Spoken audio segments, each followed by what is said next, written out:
Greetings to all the participants of Social Business Day 2021. What a great day three we've got going.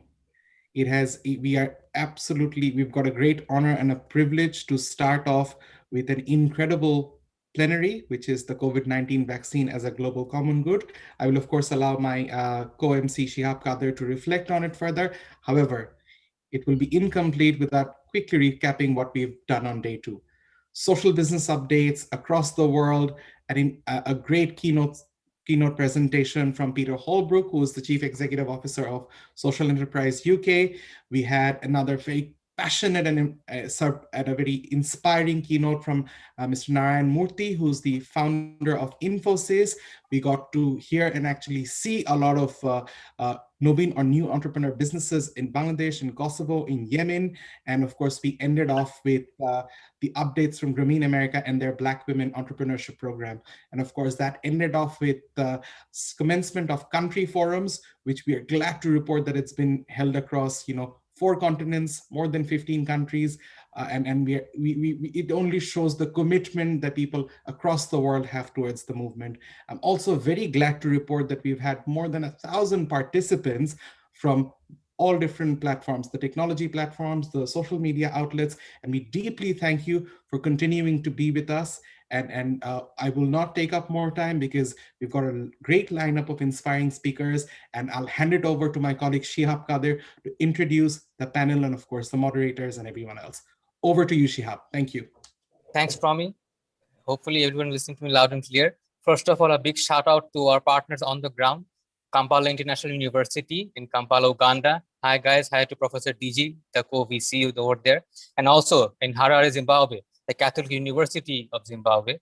Mr. Douglas, Professor Douglas, if you can reach, say hi to us, it would be great sometime after the event. All right, good wishes to all of you in East Africa and Southern Africa. So ladies and gentlemen, we will now begin our next session and the most anticipated session of today, the plenary session on the COVID-19 vaccine as a global common good. Now, our moderator today has earned a special reputation for his interviews with leaders in politics, science, health, including Nobel Peace Prize laureates such as Kofi Annan, Muhammad Yunus, and Jimmy Carter. He is adding also another additional one to his tally today. I'm sure you will know later.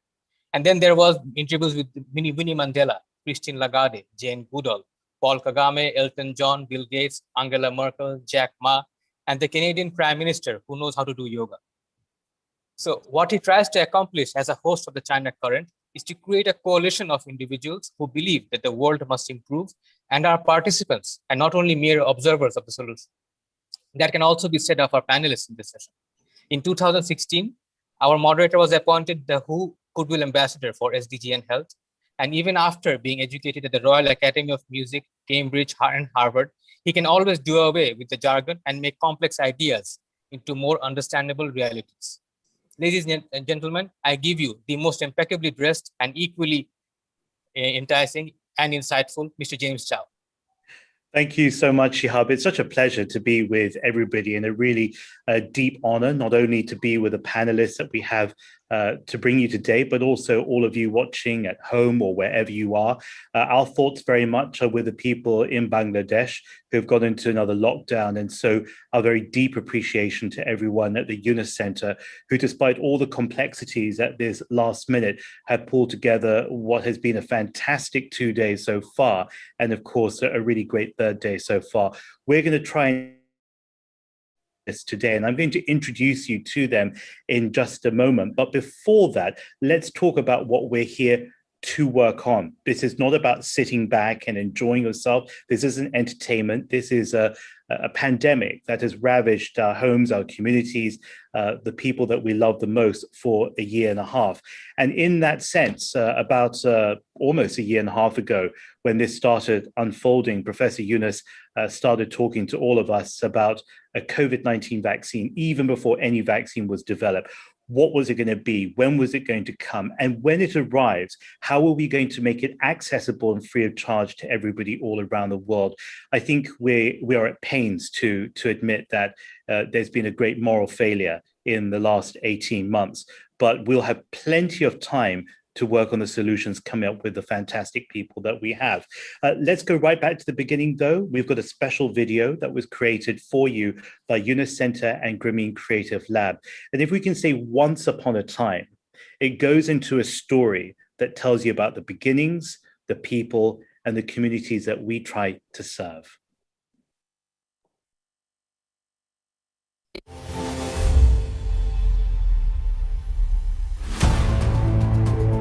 Out of the Colloquium 51, during the Summer of Purpose, a creative, dynamic, and interdisciplinary dialogue about learnings, perspectives, and purpose led to a conclusion of concrete action plans and the agreement that there is no going back after the corona pandemic. The pandemic is going on, but still we have not resolved the issue. And that, again, another painful thing comes around the corona vaccine. As the COVID-19 pandemic continues to wreak havoc across Mother Earth, everyone converges on the idea that ultimately the only way to definitively eradicate the pandemic is to have a vaccine. We are thinking about how to make it available to everybody, because this is the only way we can end the pandemic. We can come to the end of the whole panic that is created and the disaster that is created. The pandemic clearly exposes the strengths and weaknesses of healthcare systems in different countries, as well as the obstacles and inequities of access to healthcare. Governments, foundations, international financial organizations should work out details of how to make the vaccines available free of cost. We appeal to them and charity organizations, philanthropist individuals, and social businesses to come forward to produce and/or distribute the vaccines all over the world. Everybody can produce it wherever they want. There's no licensing of it. There is no patent right to it. It's an open source product. We invite all entities to reaffirm our collective responsibility for the protection of all vulnerable persons related to poverty, discrimination, gender, illness, loss of autonomy, or age. We must work out an unambiguous procedure to determine what would be a fair level of this return in exchange for putting the vaccine in the public domain. Information issued by the private sector, scientists, and authorities needs to be timely, accurate, clear, complete, and transparent. It should be a common good that should be announced now before it's too late. Unless we do that, privileged people will have access to it, and bulk of the population will not have that. We urge the World Health Organization to design a world action plan. We appeal to them to set up an international committee responsible for monitoring the vaccine research. We appeal to all world leaders, Secretary General of the United Nations, Director General of the World Health Organization, religious, social, moral leaders, leaders of research laboratories, pharmaceutical companies, and media leaders to join hands to ensure that in the case of COVID-19 vaccine, we have a global consensus for free universal access, far ahead of its actual production and distribution. We, the undersigned, ask you to sign this appeal at www.vaccinecommongood.org.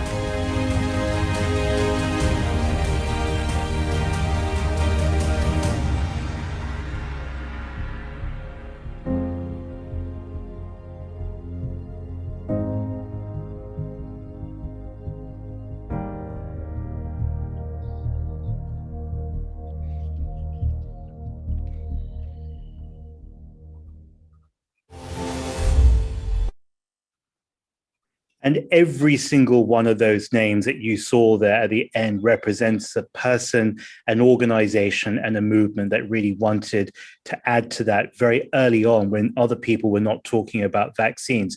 Let's talk about what's going to be coming up ahead. We are going to be hearing from Marina Mahathir. Welcome, Marina. She's a social activist over in Malaysia and one of our key signatories.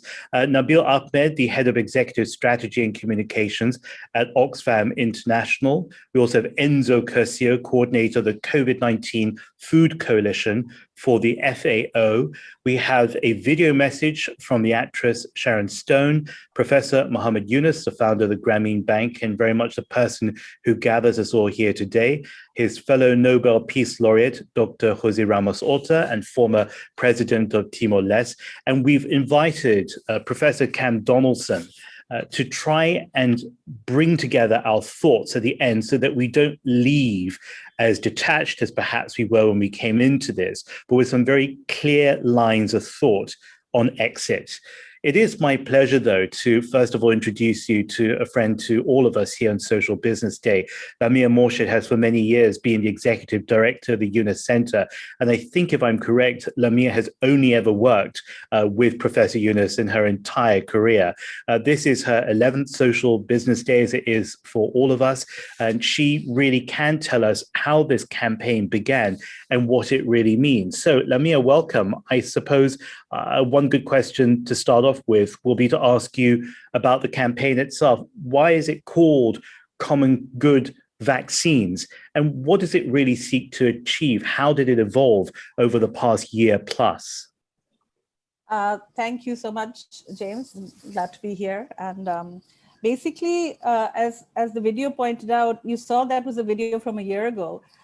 Before any vaccines even came online for COVID-19, Professor Yunus was anticipating the situation that this would first be a prolonged healthcare crisis, that it's not going to be something that goes away quickly, on the one hand, and second, that he had every faith that vaccines would be developed with all the technological capabilities we have, but that once they came online, that we would have a situation of the richest people in the richest country having access to the vaccines and the people in the less well-off people in developing and developed countries not having that. So this was something he was anticipating already. And he started discussing this before with many of our friends. And on the 28th of June last year, which is exactly a year ago, he launched this appeal to make COVID-19 vaccines a global common good. And the key thing is that it's free of patents, accessible to everyone, everywhere. And the reason we call it a global common good, there is a precedent of this, which he was quoting a lot in those days, which is that the polio vaccine developed by Jonathan Salk was declared a global common good, which means they asked him, will you patent it? He said, can you patent the sun? So this is where it comes from. This is something we are coming together in a humanitarian global crisis. It's not business as usual. And this is why we should have it as a global common good. So we launched this appeal on the 28th of June. And it was directed to world leaders, to the Secretary General of the UN, to the WHO, to join hands to ensure that in case of a COVID-19 vaccine, we would have a global consensus for free universal access, free of patents, and far ahead of its actual production and distribution. This appeal also centered towards governments, foundations, charities, and philanthropists, individuals, also social businesses, to come forward to produce and to distribute the vaccines all over the world. Immediately that we launched this appeal, 128 global leaders and signatories, global leaders and influencers and celebrities signed up to this. And less than a month later, we had 155 dignitaries signing up to the petition. So this was a phenomenal response because we just got in touch and people responded. There were also efforts in September of that year to file a resolution at the UN General Assembly through many countries to make vaccine a global common good. And Dr. Jose Ramos Horta and many other of our friends were involved in those efforts, but that was not ultimately successful. Professor Yunus and Yunus Center also joined the coalition of the People's Vaccine Alliance, which Nabil here is representing and Winnie spoke at the opening, which is a consortium of 60 plus organizations with a similar goal of creating a people's vaccine and with the activism, reach and concern to make sure that the vaccine is reached to everybody everywhere. There were also individual online campaigns, one led by the Yunus Center, which garnered 1.2 million signatures around the world in support of a global common good vaccine. And again, with the PVA, with the People's Vaccine Alliance and other similar campaign that reached 2.7 million signatures targeted to the G7 and to big pharma CEOs. Throughout the past year, there have been multiple campaigns on the ground, demonstrations, online campaigns, and so on, and many media interviews and media engagements around this. The one significant development has been the US government in May announcing a TRIPS waiver, their support to a TRIPS waiver to temporarily lift patents for COVID-19 vaccines, but that has faced opposition from other countries who also need to agree if this is to go forward. So what is the situation today? We have a situation today where a country like the US has 63% of all eligible citizens having had at least one vaccine dose, and a country like my country, Bangladesh, where less than 2% have been vaccinated. At the same time, we heard in April from the PVA that 3 pharma companies producing these COVID-19 vaccines declared payouts equivalent to US $26 billion, 3 of the COVID-19 vaccines for the 12 months preceding. And that was enough to vaccinate 1.3 billion people, equal to the population of Africa. So this is the situation that we have, and the fight still goes on. And we also know that with new and more virulent strains and the prolongation of the pandemic, no one in the developed countries can be safe unless all those of us in developing countries are safe. And so we need to keep this campaign up, and the voices of all those who are here today to continue to speak loudly on this issue. Also those who are in the audience to get involved and engaged in this campaign. Thanks. Lamia, I wanted to ask you very quickly about some of the signatories. I know that you worked very hard, as did Enzo, who we'll be hearing from later, to craft these names and to put them together. Who were they? And I think there was a story about Peter Gabriel, the recording artist, who you didn't reach out to, but in fact reached out to the campaign as a private individual himself. What did that tell you when that happened? So we have 156 signatories today. It was 128 by the time we announced this on June 28. This included 25 Nobel laureates, such as Dr. Jose Ramos Horta, Jody Williams, Lima Gawowi, Desmond Tutu, Malala Yousafzai, Nadia Murad, and many others. Not just peace laureates, but laureates from many fields, including medicine and physics and so on. We had 33 former heads of state and government, such as Helen Clark, Mahathir Mohamad, Gordon Brown, Mary Robinson, Lula da Silva, and many others. We had activists and celebrities like Sharon Stone, who will be speaking to us at this panel later today, George Clooney, Matt Damon, Lily Cole, Forrest Whitaker, artists like Peter Gabriel, you mentioned, Rich Curtis, Bono, Andrea Bocelli. And also, interestingly, business leaders who came to us immediately to sign, like Narayan Murthy, the founder of Infosys, Ratan Tata, Sir Richard Branson, Mo Ibrahim, Paul Polman, Azim Premji, Emmanuel Faber, and many others. And then, of course, other personalities like Jimmy Wales, the president of the IOC. He was one of the people who said, I would like to sign this before we approached him. Rahul Gandhi, Salman Khan, Jeffrey Sachs, and many more. Peter Gabriel was funny because we were just looking on the day after at the online petition. A few people had signed up to the online. This is not those who were invited. And I saw Peter Gabriel and his company mentioned, and we had been in touch before. So I wrote to him and I said, I see a name, is this you? And he said, yes, it's me. And he, by that time, had already put this on his social media and his Twitter because he felt he took immediate ownership of this. Even though, again, as I said, it was very early on, we had not seen vaccines, it immediately struck a chord with him. And he said that I would like to promote this. And very humbly, he didn't want us to put him on social media. He put it out himself. And we had many others like this who took ownership of this campaign, and it became something that sounded very strange before, that it should be a global common good, but it was something that the public took up very quickly all around the world, I would say. Well, Lamia, that's what's so beautiful about, the work that Professor Yunus does. He gathers us not only in numbers, but gathers us in a certain spirit of humility and graciousness. And when we were speaking with the Greater China Forum during the Social Business Summit earlier today, that was a point that came up again and again. Clearly, there are people who have influence in their own particular fields, some with mass popular appeal, like Peter Gabriel. But, we are equal and each life is very precious. And that vaccine campaign reminds us of precisely that. Thank you very much, Lamia, in what you do. Can I link your voice then to Marina Mahathir, a great friend to many of us watching? Marina, as you know, I knew Marina initially through the struggle and the ongoing fight against HIV and AIDS and for the rights of people there. But of course, she's worked right across the field with women and Muslim populations. The list goes on and on. But I think really, Marina, the essential point is fighting for the dignity of the individual and finding a way to multiply that. I want to ask you, why did you choose to take part in this campaign? It may seem obvious, but there are clearly many people who would not add their name to a campaign such as this. Why did you add your campaign? And you brought your father, the former Prime Minister, onto this as well. Well, hi, James, and hi, everyone. I worked in HIV/AIDS for 12 years, and I saw the parallels between the issues we faced then and what we're facing now.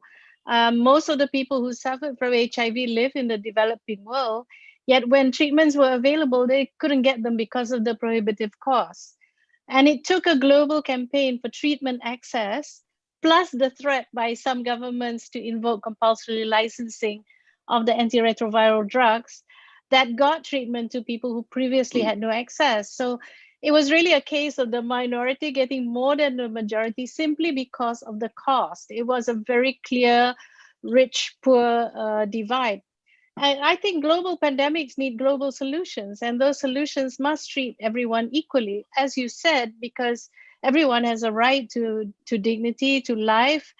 And, with HIV, we had no vaccine then, but we still don't actually. But with COVID, there are preventative vaccines, which is really, the whole idea of prevention is better than cure. That's very clear. So we can only restore the world to health if everybody gets the vaccines. It doesn't make sense otherwise. And that's why I thought this campaign is very good. It's a no-brainer and needs to be supported by everyone. And for my dad, it was obvious. I didn't need to convince him at all. He really does believe that this is something to be supported and that, everyone needs to get on board. Thanks very much for that, Marina. There are other questions I want to ask you.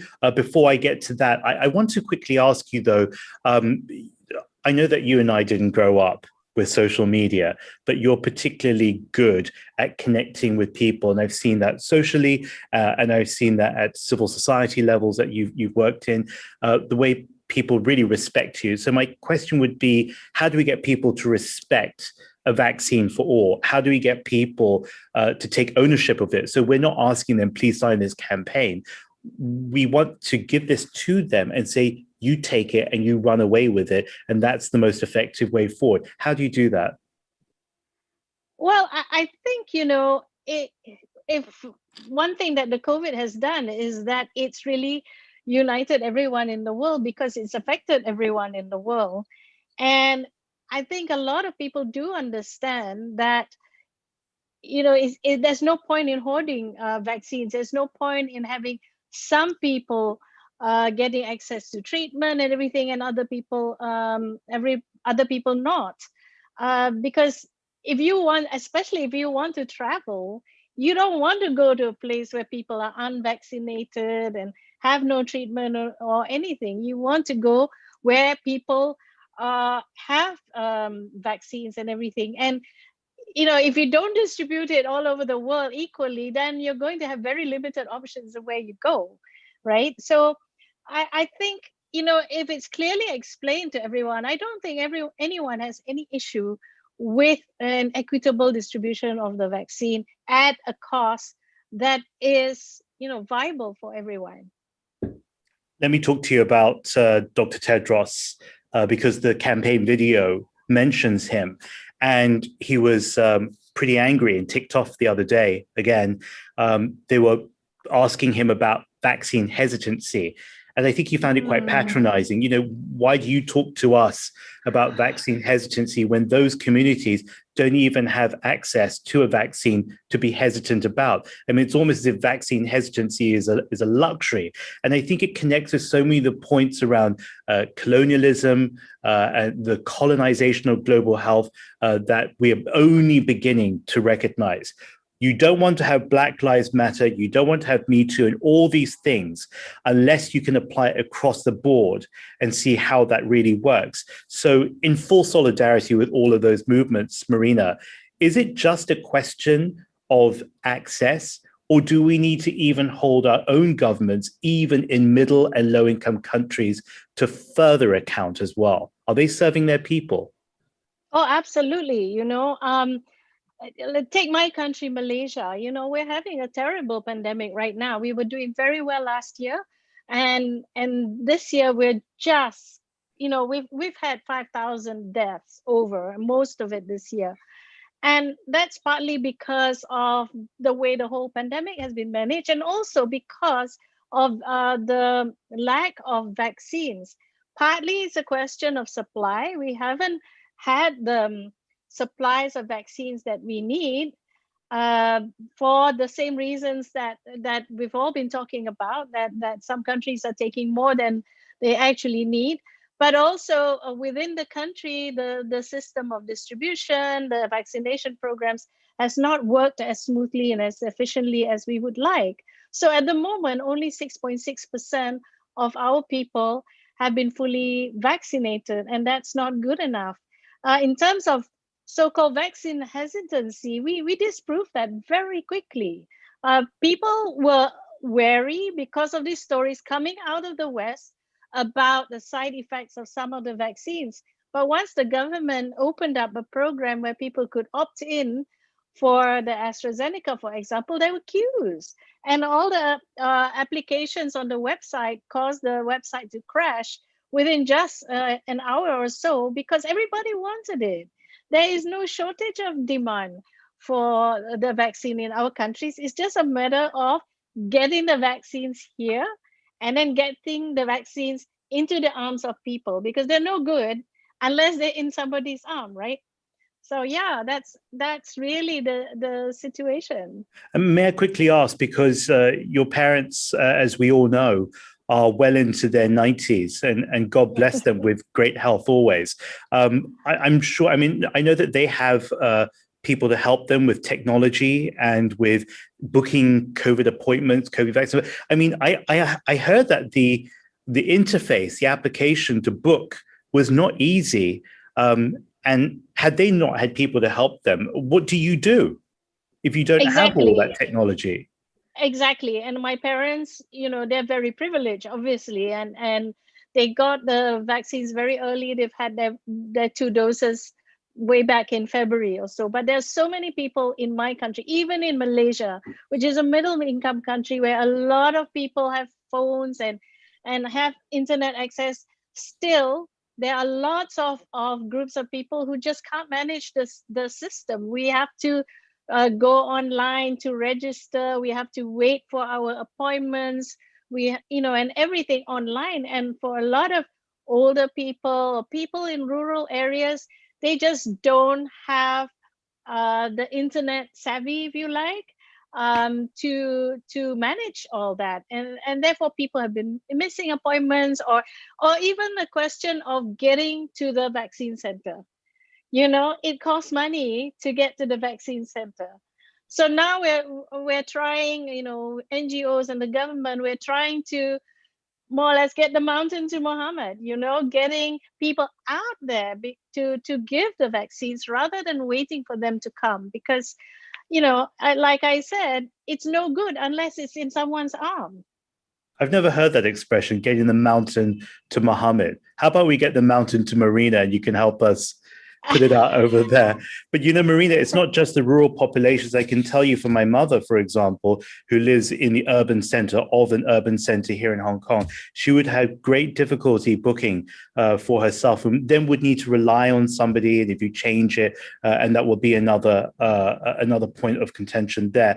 Marina Mahathir, thank you very much for being with us. And please do stay with us as we progress the conversation to another friend of ours, Nabil Ahmed, who, as I said, is with Oxfam International. I presume, Nabil, that you're over in London right now. But there, and also as an individual, he's been a key figure in the People's Vaccine Alliance. So let's just quickly unpack this. It's very, very simple. There was the Yunus campaign for making COVID-19 vaccines a global common good. And then there was the UNAIDS and Oxfam campaign called People's Vaccine Alliance. They were slightly different in that the Yunus campaign was really free in spirit, whereas the People's Vaccine campaign was also working with governments. But at some point, there was this beautiful convergence that occurred along the way. The spirit, the message, and also the goal is very, very much in alignment. And Nabil, in speaking of the alliance, or the People's Vaccine Alliance, where are we at right now, and what can you tell us about that? And then I'll go to the next question for you. Brilliant. Thank you, James, and thank you for having me. You're right to call this an alliance that's grown into a movement. It's so inspiring to see hundreds of organizations, prominent individuals, world leaders such as the president of South Africa, and millions of people campaigning around the world for a people's vaccine. And you mentioned the vaccine common good. I mean, what a moment it was, and what an honor it was to have Professor Muhammad Yunus at the fore of this effort, joining efforts, converging. And that was really a massive moment in sparking this movement that we have today. What unites us, James, is something that's really common sense. We want a safe and effective vaccine for everyone, everywhere. We want to save lives. We want the pandemic to end, not just for people in the richest countries and not just for the richest people, but for everyone. And together we've campaigned, we've hit the streets, we've produced hard-hitting research, we've won the support of many people, including current world leaders. And we're now in a place, you asked me about progress, where we've seen the people's vaccine play its part in helping to shift the position of people like Presidents Biden and Macron and many others.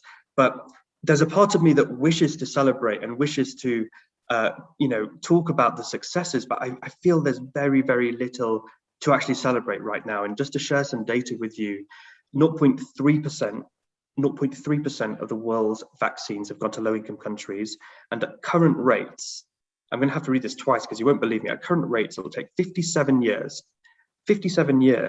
for low-income countries to be able to vaccinate their populations. And I'm based actually here in East Africa, not in London, but here you just looking at Uganda here, one of those countries with hardly any vaccines, right?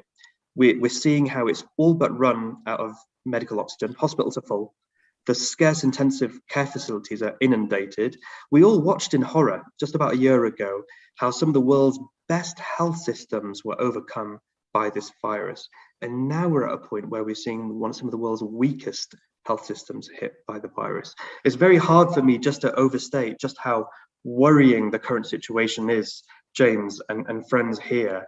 But across Africa, cases and deaths are up 40% just in the last week alone. We're looking at Latin America. Indonesia, as the IFRC said, is on the edge of catastrophe. What's really crucial for me to say here today is that this is not some force of nature that's making this happen. It's down to man-made decisions. The world could have been making billions more safe and effective vaccines right now. Qualified, capable manufacturers around the world, ready to go. The solutions are there. But I think in what will be remembered as perhaps one of the cruelest acts of recent history, a handful of rich country leaders have decided to resist granting developing countries the rights and the recipes to be able to produce their own vaccines. And instead, they're standing by these pharmaceutical monopolies, which are artificially restricting vaccine supplies. And I think that's why we've reached this frightening new phase in the pandemic. And it's bad for us all, not just for people in poor countries, because it fuels new variants and it continues and prolongs the economic downturn. And just a final word on this, and it is about the progress, James, that you nicely put in the question, is I do feel that a year ago, our biggest barrier to defeating this disease, it was science.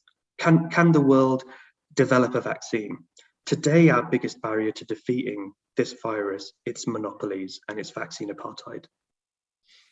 Well, Nabil, I mean, everybody would have seen it probably in your newspapers that the Chief Medical Officer, Chris Whitty, over in the UK, was attacked for a fourth time physically handled, assaulted outside of his home. You know, that someone would give their life and their career to the service of people, for that to be paid back with abuse and intimidation, I think is quite terrifying. But, you know, I feel sorry for people on different levels, Nabil. I feel sorry for some of the rich countries that you talked about. I think some of those people have been conned into thinking that the vaccines were their savior, when in fact so many of them had to die before people woke up and then provided them with the vaccines. And I have to ask you about this, since you've already brought up the awkwardness of this. I mean, when the G7 leaders in Cornwall promised their 1 billion doses and made a very, very big show of it as well, without recognizing that by hoarding the vaccines, they had helped create some of the variants that we see today and left people terribly exposed right now. We saw people like Professor Yunus going against the grain, not joining those celebrations, instead asking in a commentary on Al Jazeera television, well, where were you for the last year? Where was your moral leadership over the last year? Completely absent, of course. I think it's probably important to ask you two things. Where have those 1 billion doses gone to? I see that there may have been some slight movement, but that was promised over 2 weeks ago. And secondly, what happened to this much heralded waiver, this patent waiver that the new US administration promised a couple of months ago, or I think it was in early May? What's happened on those fronts? Yeah, absolutely, James. Really important questions. Gordon Brown, the former British Prime Minister, described what the G7 did, and these aren't my words, Gordon Brown's words were, as an unforgivable moral failure, and it's very hard to disagree with that. There is a commitment on donations, and donations of vaccines are clearly very important, but we dig deeper into these promises, and some of them are repeated promises that we've had already, and if you're looking at the timeline that we're looking at by the end of 2022. So on the donations front, what we need is, you know, rich countries which are hoarding vaccines for their citizens, we want them to be able to donate the excess supplies of those vaccines now, not by the end of next year. But taking a step back there, you've talked about the waiver there, James. We have to be very clear that donations, charity alone is not going to fix this crisis. You know, the pandemic will only end once developing countries have their own reliable and sufficient supply of vaccines. That's why we need to do everything we can to support their manufacturing. I said the solutions are there, and there are 3 critical steps, and I can just cover them. The first is on the technology transfer. That means rich countries insisting that their pharmaceutical corporations get around the table and share their technology, share the vaccine recipes with other capable, qualified manufacturers around the world. And the World Health Organization has a facility to do this, which Dr. Tedros and many others have championed, called the COVID-19 Technology Access Pool. Yet, I have to be clear that not one pharma corporation has yet joined that, and that's a first step. That can happen today with a political will. The second is the waiver, the famous waiver that you've mentioned here. And we need to expedite this intellectual property waiver on COVID-19 vaccines and technologies. Negotiations have begun. We haven't got months to wait on this. With a political will, that does need to be expedited. We need a wide waiver. Credit to Presidents Biden and now Macron of the rich countries supporting this. But it's very sad and very disappointing to see countries, including Germany and the UK, continuing to resist that proposal there. So that needs to be overcome. And the third part is money. It's investment. It's investment in repurposing and building the vaccine production capacity, particularly in the developing world, to be able to overcome this virus. But you know, James, these are the solutions, the waiver, the technology transfer, the investment. But taking a step back, what this really is about governments taking control of the situation, not leaving it to a handful of pharmaceutical corporations to literally decide how many vaccines get made, who gets them, and what to price them at. Remember that over $100 billion of taxpayers' funding paid for developing these vaccines. Governments bore the risk. And not only that, you know, we have to be clear that, you know, pharmaceutical corporations, that their leaders are not going to be worried about going hungry at night as a result of these proposals. They will still be generously compensated. But the question is it going to be on a basis of monopoly, or is it going to be a basis of fairness? Our task right now, James, it just could not be more urgent. We've lost too much time already. We're at a stage of seeing avoidable deaths. We've lost too many loved ones. We can't bring them back from the dead, but we can save the living. And we need governments to make the right choices today. And I'm very confident with the movement that now exists around the world that this is an issue that we can win. A lot of thoughts come up and a whole Rolodex of memories over the last weeks and months come up as you speak, Nabil. Thank you to everybody at the People's Vaccine Alliance, led by Oxfam and UNAIDS. I know that you do these weekly calls and that so many people join them. They're so diligently structured and people really do attend and contribute to that. And speaking of PVA, the People's Vaccine Alliance, I used to call it the Yunus campaign, but I know that Professor Yunus wouldn't like that. So just to decipher that, he might allow me to say the Yunus-led campaign, but he said from day one that it's a campaign for everybody, both in terms of membership, but also in terms of responsibility and ownership. Thank you, Nabil. Let's go now to Enzo Curcio, who is a journalist and a human rights activist. I'm guessing, Enzo, that you are over in Rome, my friend, but I know that you have been so fundamental to gathering people and to securing, if not just the signatures, but also the very strong public statements of support, including from the Holy Father, Pope Francis. Perhaps you can talk a bit about that first. Oh, thank you, James. I would like also to add something on what about Nabil just said. I'm just here in Matera, in the south of Italy, where yesterday happened the G20 summit of the foreign ministry of the G20, and it was the most important gathering before the G20 that will be held in Rome in October. So one of the topic of the foreign ministers meeting was the vaccine, but of course, in the final declaration, also in the Matera meeting, was generically reported as commitments to assure the vaccine to all. So we starting our campaign from few people at the beginning. It was a huge struggle. Today we have this tremendous support. But in the same time, we are at the beginning of our struggle, let me say.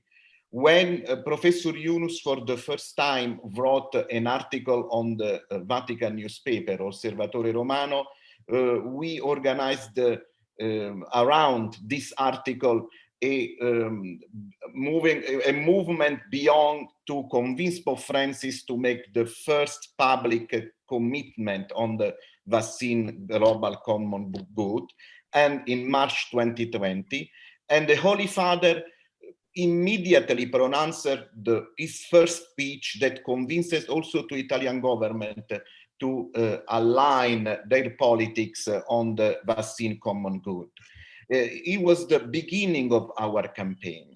And but from this beginning, we achieved a lot of goals that was mentioned by Nabil with this global alliance. But now we are at beginning of a new kind of challenge, because first of all, we are many powerful countries that decided to support the idea of a Biden administration of the waiver patent.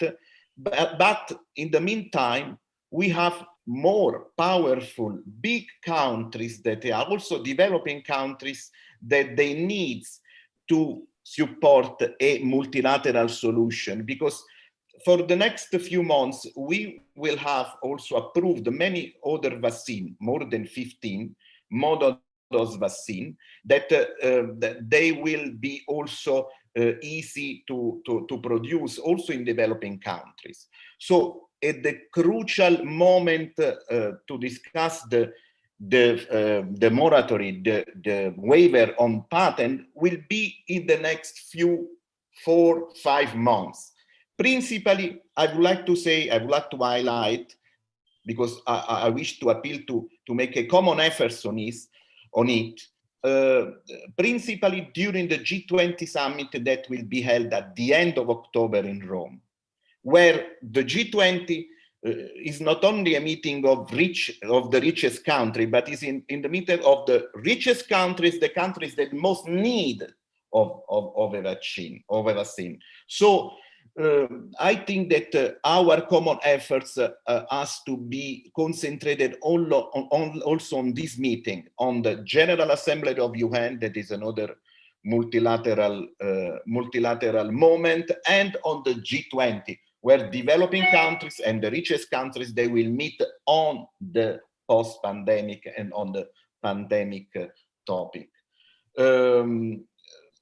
Sorry that I cannot respond immediately to your question, but Nabil excited me to add something on his speech. So, but I would like to say that in our campaign, a single person can make a difference. We are now more than 2.7, Lamia mentioned at the beginning, but each of these 2.7 million make a difference from now to to the next months, to the next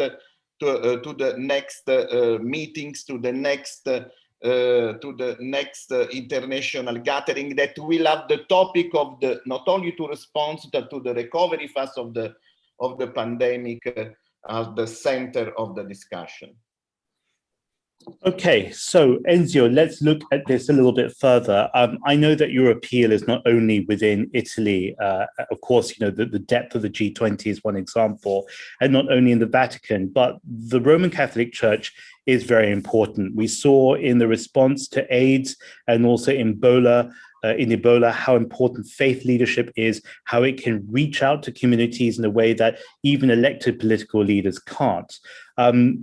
In that sense, the Vatican and its figures represent the interests and concerns of 1.2 billion Roman Catholics. Now, they're all around the world. They are the alliance in itself, and they represent a whole range of socioeconomic backgrounds in their own homes. What has the feedback been from the Roman Catholic Church to this campaign? Now, we know that the Pope is strong on poverty. We know that he's strong on net carbon emissions. We know that he's personally strong on calling for a people's vaccine. But what has the wider response been, and what can we take from that? Thank you, James. Pope Francis is very clear about that. He's for the vaccine, that he wants that the international community can declare the COVID-19 vaccine as a common good. So another state that can support the policy about the waiver on the patent for sure is the Holy See. And let me say also that the Vatican was also the first country in the world that established a COVID-19 commission immediately after 2 months of the pandemic. The Pope Francis ordered to the Pontifical Ministry of the Human Development, presided by Cardinal Turkson, to build a COVID-19 task force and COVID-19 commission in different sectors: security, health, response, recovery, and this with the goal to elaborate 20 points to face the pandemic. And at the center of this commission was the efforts to declare the vaccine as a common good. So Vatican is, let me say, is one of the first countries in the world that support our campaign, and not only supporting beyond, but also to supporting institutional, because the Vatican is a member of many multilateral institutions, and also is an influent member of neighbor of another country, that is Italy, of my country. So and this is very important also because Italy is a member of European Union, and together with Macron, as Nabil said, together with Macron, they pushed also at the level of EU, the position of Vatican, also that is also the position of the Italian government on the waiver on the patent on the on COVID-19 vaccine. So this is the position of Pope Francis is very crucial for the 1 billion of Catholics, but is very crucial also for many key governments, including Germany, that now have another kind of position. I would like, sorry, James, I just would like to highlight about the Vatican also some proposal that I wish to present to all of you and to principal to Professor Yunus, that Italy and Rome is really pleased to host if we wish to organize a vaccine common good summit that collect all of the NGOs, all of the personalities that make the efforts to build this kind of movement first. And second, also the Vatican press is ready also to give all of the support, because we have another kind of luck in our campaign, because pharmaceutical industries most probably are bigger than us economically, but not morally, let me say. We have a lack of presence of global press. We have a tremendous support by the most important leaders of our heart, but the international media cannot are involved to spread our message. This is, to me, also another change that we have to do. And let me say again, each of us can make a difference, because we are not Don Quixote against the windmills. We are not Don Quixote. Each of us can make a difference. Thank you. Thank you very much, Enzo, and for all the work that you have done for all of us around the world. I want to ask us to turn our gaze now to the screen, where we're now going to have a video message from Sharon Stone. Of course, many people know her as an award-winning film actor. And I think it also speaks to the importance, again, of reaching out into different communities in different ways. And especially at a time when we're trying to combat the surge and the sheer load of information, including disinformation on social media. Sometimes we do need to sit back, take a little bit of space, and listen to the words of wisdom and clarity that come from individuals such as her.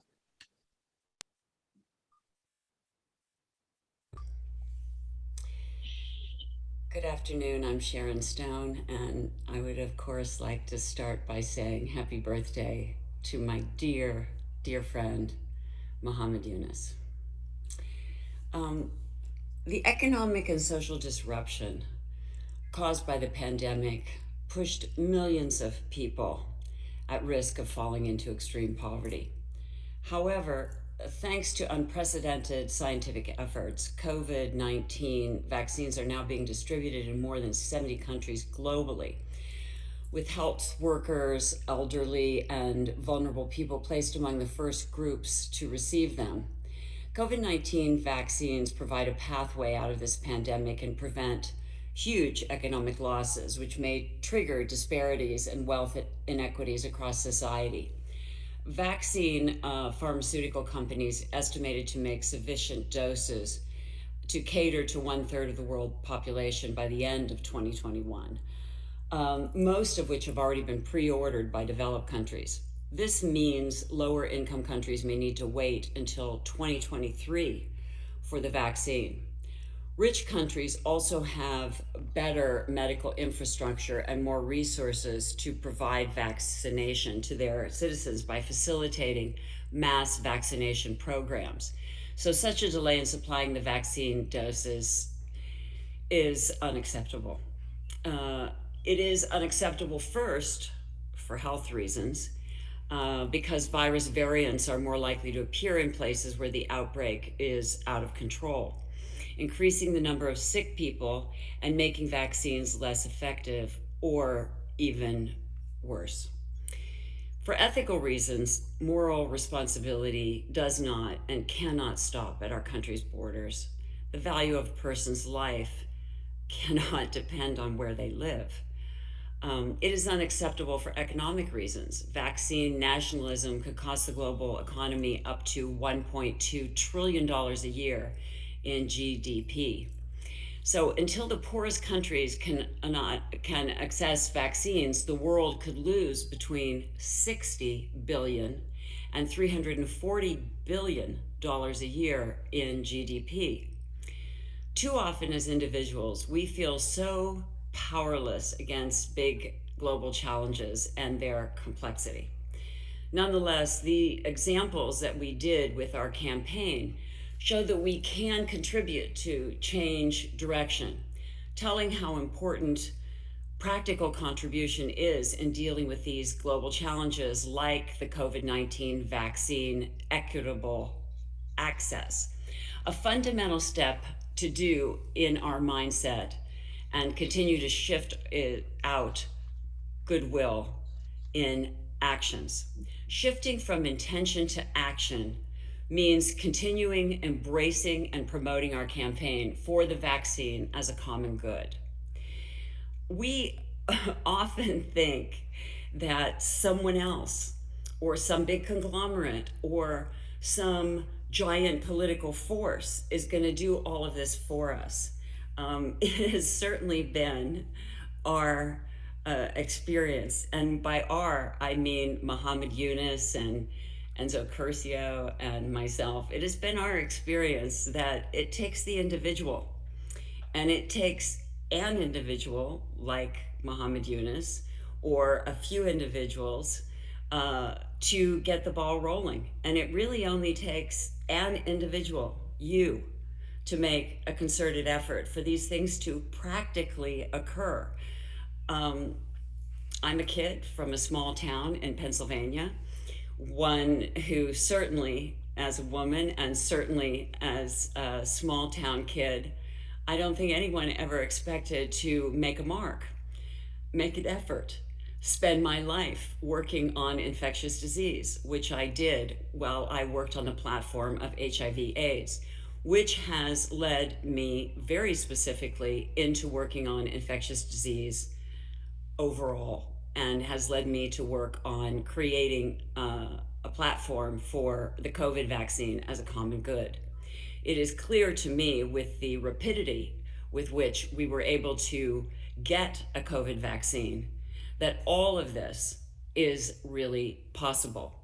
It is only in this last year that we completed vaccines for polio as a common good. And I know that you can think and understand how long that has taken and how unnecessary all of that has been. I feel that it is unnecessary in general that we do not vaccinate globally as a common good each and every time we understand that we have a death-defying infectious disease. So I would like to say thank you for listening to this plea. Thank you for understanding that infectious disease is a common goal. It's a common understanding that when we look at infectious disease, it's not the individual that it will affect, or a certain part of our humanity, or a certain type of person in our humanity. Infectious disease infects each and every one of us exactly the same. I have learned this the hard way while spending 30, 35 years working on HIV/AIDS, and now I am spending my time working on COVID-19 vaccine as a common good. So I ask you as an individual to join us and do what is the best for us economically, the best for us socially, and the best for us in our human integrity to cure this infectious disease so that we may be moving forward and be prepared for the next one. Because as we have learned from polio and HIV/AIDS, COVID, and many others, they just keep on coming. So with your help, let's keep on ending them, and let's keep on living happy, healthy, and free. I wish you all the very best, and I wish you all to join me in wishing Muhammad Yunus a very happy birthday week. Thank you. I wish you a lot of peace and a lot of love. Thank you very much to Sharon Stone for taking that time to make a very important contribution to that. Professor Yunus, I don't think you want us to sing happy birthday to you, but we can always arrange that at the end of this session. Professor Yunus, thank you for bringing us together, and thank you for creating this global common good vaccines campaign over the past year. I just want to connect that voice to Sharon Stone. She speaks to the individual. She appealed to their senses, to their capacities, to their hearts to try and do something for the campaign. If you are someone who is watching right now, and there are people who have said, what can I do? So can I throw that to you, her challenge and what we're already seeing on the Zoom chat? If you're not a public health specialist, if you're not part of the UN, if you don't have a platform like Marina, for example, or like Nabil and Enzo or Lamia, what can you do? Well, you signed the petition that we have been circulating. This is one. This as an individual. Or you can make your own petition. Go ahead and tell people of the world what you feel as a citizen, as a world citizen. You can always make that. When we first sent out the appeal, that was the only thing we had in mind. We didn't think that one letter will do everything. Simply that we thought some people will sign it up and will bring up the subject when that subject was not yet opened. This is a vaccine was not even in preparation yet, just a design stage and so on. There's a speculation that the vaccine may come at the end of the year, and some speculating that we may be in the middle of the next year. So that's the time we thought it's something very important to raise this issue about the patent right, intellectual property right. That's what we did. So individuals make a very important contribution making that happen. If we make, like in the countries that you mentioned and speakers mentioned, like USA has done already, UK, Germany. If the citizens of those countries start saying things which government didn't do the right thing, probably it will have some political impact in that. So this is very important that we raise this voice and keep on moving. Don't give up. And if we may also add to this, rather than take you separately, but to engage you both in conversation, to welcome again Dr. Jose Ramos-Horta. Thank you so much for being with us and for adding your important global leadership to this campaign and to much, much more, not only this campaign. If we could ask you, Mr. Ramos-Horta, perhaps the same question. I mean, you work with young people. Your country is full of young people in itself.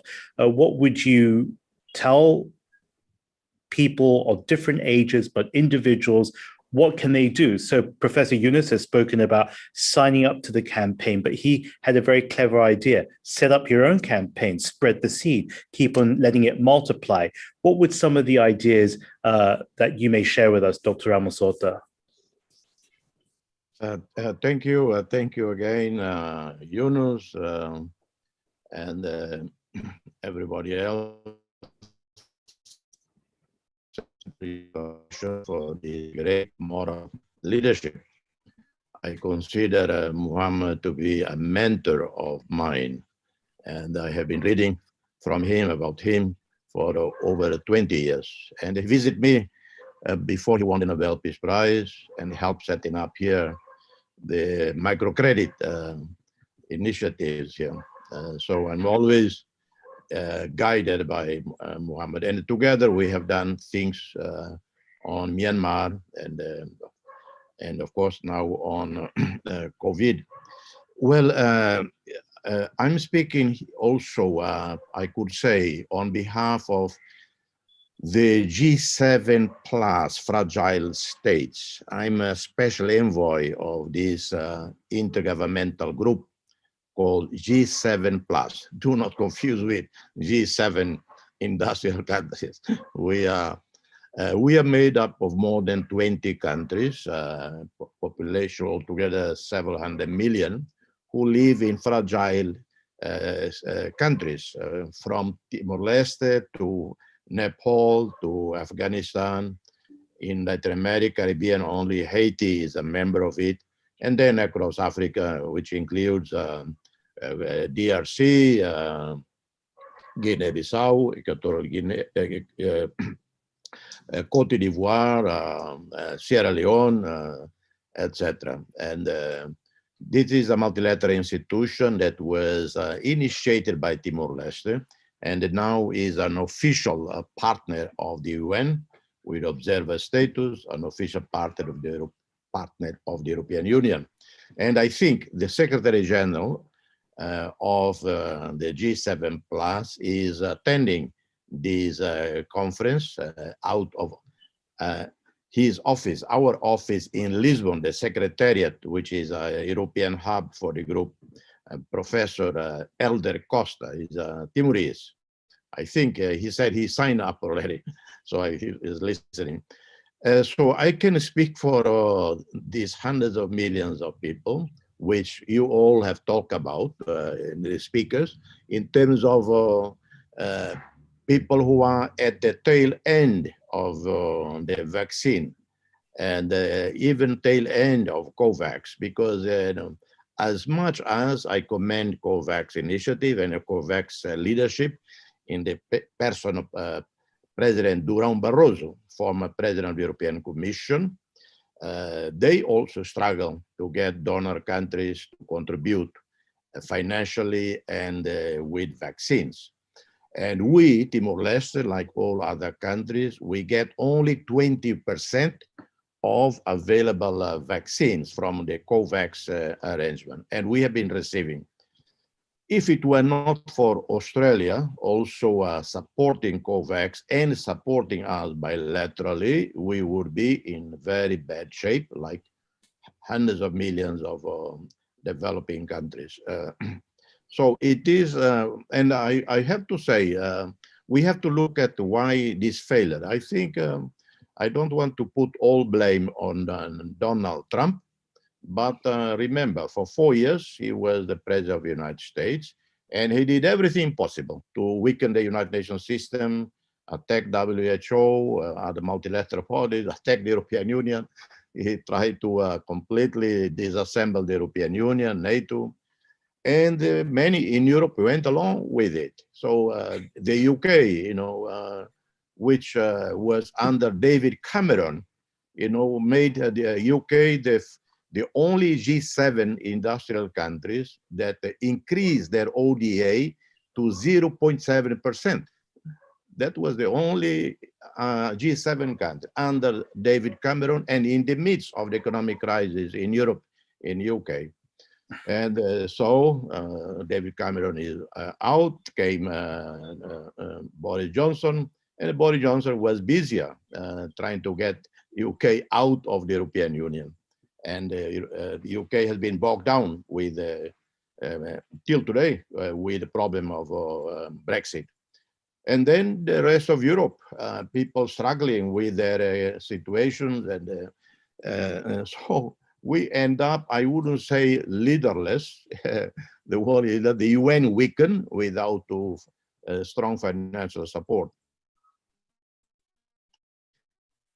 Let's also be critical, self-critical of our leaders in the developing world. Why the last 30 years, for instance, we have failed to provide our peoples in the global south with adequate health systems, with adequate scientific medical research. Like, for instance, look at Cuba. Under sanctions from the United States for the past 60 years, they have developed their own vaccines. But because of their extreme difficulties, they are not able to provide to anyone so far, you know, outside Cuba. And they have been extremely meticulous in doing the trials, and they already vaccinating their people. But why not India being more effective? And let's remember, then me first is not only United States and not only Europe. The moment COVID struck hard India, Indian leaders said, we are going to vaccinate our people first. So Nepal was abandoned, Maldives abandoned. So it's not only like, all the sins are in the West and all the virtues are in the global South. We, Mohammed, with your incredible moral leadership, we have to reach out more, not only to, of course, to the leaders of the states, the government, but yes, precisely, as we're speaking, to the common people, to put in Europe, in the United States, in North America, to do more, to accelerate the delivery of, because it's also, I think, it's a logistic nightmare to deliver, to 100 something, to more than 200 countries and territories. It's a logistic nightmare. And so I hesitate to always just criticize these poor leaders in Europe, in the United States, for not doing more. Luckily, Joe Biden came in. He reversed completely policies of his predecessor, and speaking out on lifting intellectual property restrictions on production of vaccines, but that's easier said than done. Where are the facilities for production of a vaccine? In India, again? Well, remember when the COVID crisis started, we are all flabbergasted that China was in control of the supply chain. The Americans almost literally hijacked a plane in Hong Kong with ventilators. Was apparently, it was, I would say literally, they claim that a plane with ventilators, it was theirs. The Turkish stopped a plane on the way to Madrid with ventilators. They said, no, this is ours. Created it was so embarrassing. It was so embarrassing. And that everything was dependent on China.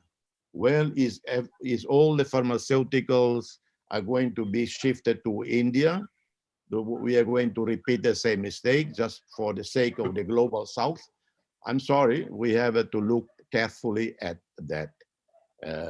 Maybe it would be safer to have some major pharmaceutical company in my country, because we would not be able to dominate anything.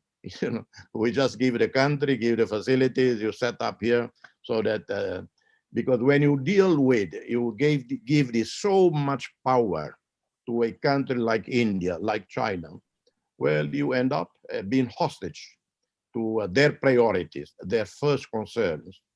Their first concern is normal, their own people, and then the rest, if they can. So how to reverse that? Well, this is a chance, as we all been saying, to wake up the world everywhere, so that we transform our societies, the way we are governed, the way we want to be governed, and build a better world. Easier said than done, but it is possible. And last but not least, small good news from my country. Well, we are not doing too bad in terms of COVID prevention and control. Fatalities less than 30, and that including everyone that died with COVID, not directly from COVID. Like, young man, 20 years old, had a traffic accident. He was killed, brain hemorrhage. And then the doctor detected he was COVID positive, so he listed as died with COVID or from COVID. He entered the statistic. But so, including that, we have vaccinated now more than 60% of our people with the first dose. And we are now into the second dose as well. But thanks to COVAX, and particular thanks to Australia that has been providing us with the vaccines, and that includes also New Zealand. The supplies we have been getting is COVAX, Australia, and New Zealand. And China provided us with 100,000 doses of Sinovac. So I cannot fail to acknowledge these people who have been so generous with us. Thank you very much, Dr. Ramosota. Professor Yunus, I mean, we're hearing, the very nuanced analysis that a leader like Dr. Ramosota is able to provide us. It's not black and white. It's not necessarily north and south or even east and west. I think Marina also spoke to that point herself. What are some of the solutions that are coming up in your head now? So we are, say, 18 months, give or take, into this pandemic. You warned us when we first sat down to talk about this vaccine campaign that counterfeit products will emerge, people will hoard, the exposing that will leave other populations too. So many of your predictions have been too accurate. And as I said before, I'm sure you wish they were not accurate at all.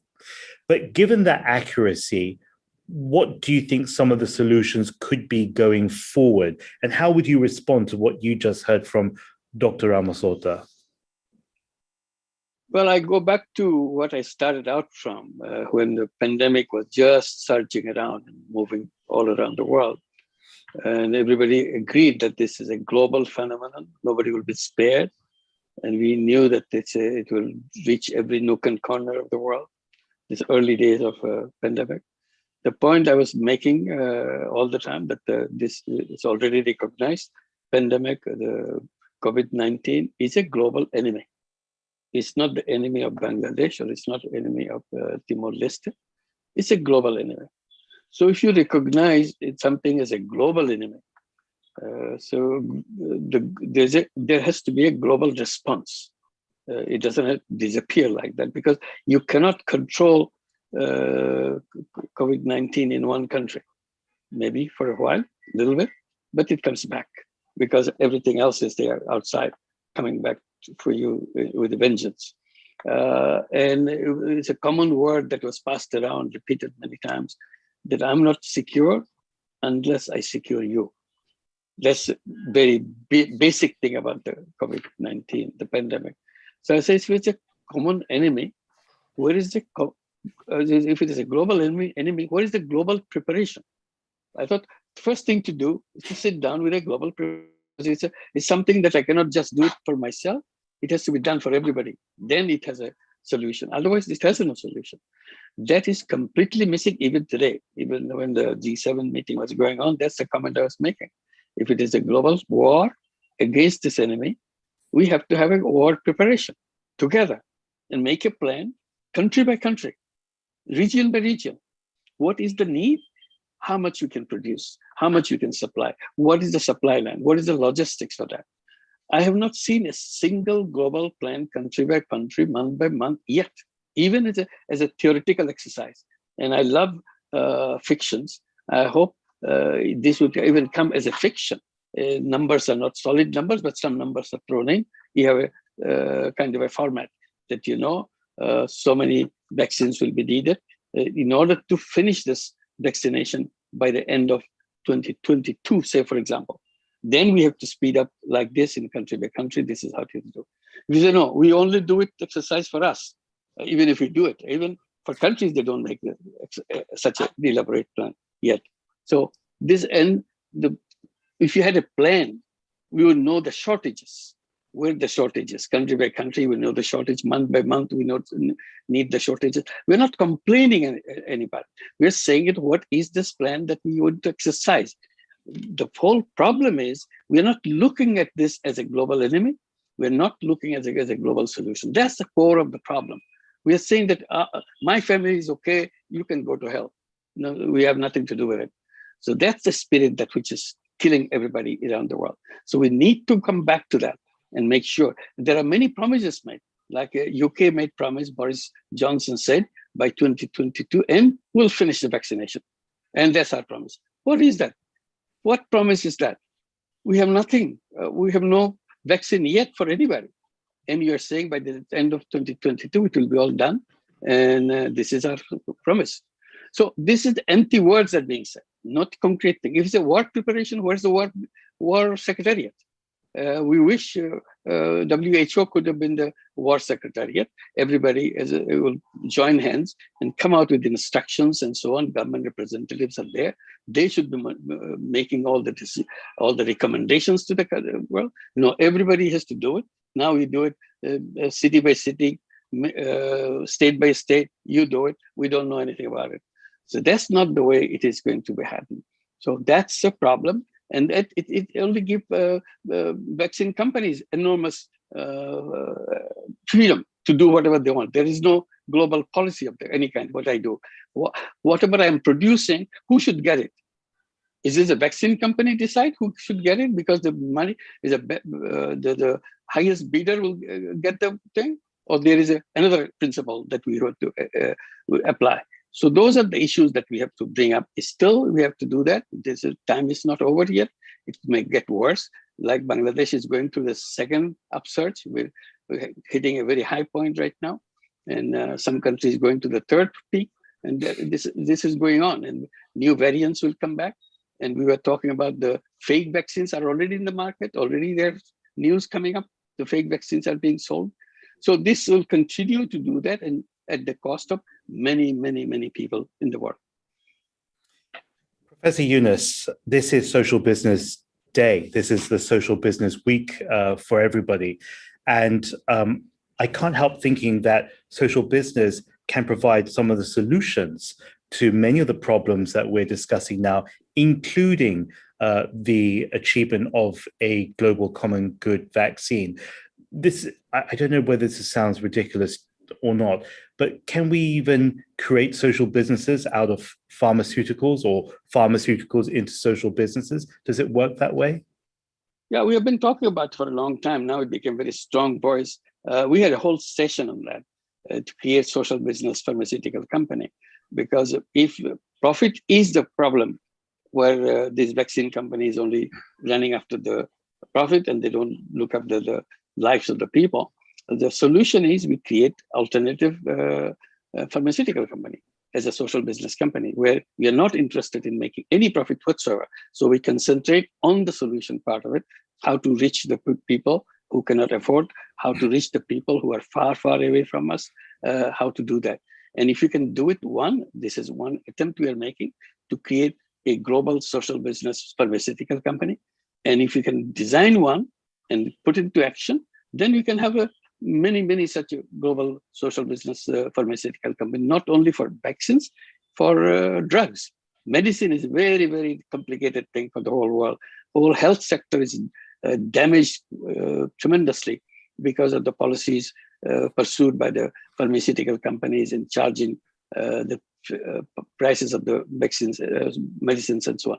So if you create the social business vaccine company with the drug company, to bring the sanity in the whole sector. The sanity has disappeared. So that's what we have to restore. We have to bring it back. And it's a very important point that you raised that make that happen. Dr. Ramos Horta, I mean, clearly we're all too painfully aware that this is not only a health crisis, but fundamentally a complete collapse of the floor, of the social floor underneath us, especially for the world's poor. Extreme poverty is on the rise for the first time in a quarter century. You've seen many of these very desperate situations through your political career and also in your role as a special envoy at the United Nations. That got me thinking about the role of mediator, because you wrote a book many years ago called Towards a Peaceful Solution. And while that was in reference to your political life, it also references your role in bringing people together. With all that set of experiences in your mind and heart, how can you mediate, in inverted commas, this pandemic? How do you gather people around the biggest crisis in modern peacetime history, but quite frankly, an issue that's become so hugely divisive, not only in our populations, but sometimes even within our own homes? Well, I go back to my remarks yesterday or a couple of days ago at the opening of the social summit, where I began my keynote address by quoting Muhammad Yunus in the very beginning. In the sense I summarize, I don't have the speech now here, whereby until we resolve, we vaccinate everybody, until we reach out to everybody and resolve this pandemic, well, no one will be safe. And this is an, an extraordinary pandemic. I think the first one in our humanity history that the pandemic, the virus reached the White House. And then it went to 10 Downing Street, and then to Champs-Élysées, the presidential palace in France. And we just don't know whether Putin got it or not, but few other head of states around the world got it. And so totally non-discriminatory. And then a vaccine has been found in the most record time, unbelievable, This has not been the case with malaria, for instance. Malaria has been around for hundreds of years, dengue, but this has been mostly a tropical disease, and tropical means in a poorer country. So there has not been much huge investment over generations on this.